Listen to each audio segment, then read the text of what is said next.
কাশ্মীরের পেহেলগামে ভয়াবহ সন্ত্রাসী হামলায় ২৬ জন নিহত হওয়ার একদিন পর ভারতীয় নৌবাহিনী বৃহস্পতিবার আরব সাগরে একটি মাঝারি পাল্লার ভূমি থেকে আকাশে ক্ষেপণাস্ত্রের সফল পরীক্ষা চালিয়েছে।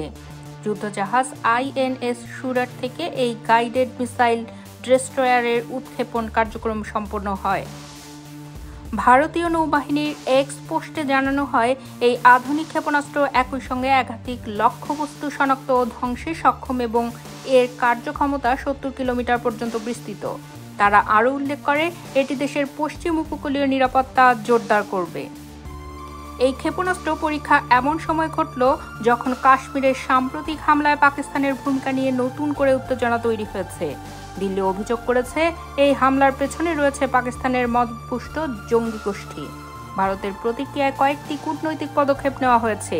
সিন্ধু পানি চুক্তি স্থগিত, বিশেষ ভিসা সুবিধা বাতিল, পাক সামরিক উপদেষ্টাদের অবাঞ্ছিত ঘোষণা এবং প্রধান সীমান্ত বন্দর বন্ধ করে দেওয়ার সিদ্ধান্ত নেওয়া হয়েছে।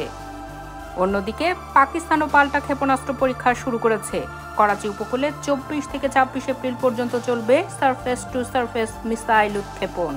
পাকিস্তানের প্রতিরক্ষা বিশ্লেষকদের মতে এটি একটি প্রতিরক্ষামূলক পদক্ষেপ হলেও উভয় দেশের মধ্যে উত্তেজনা বাড়ার আশঙ্কা থেকেই যাচ্ছে।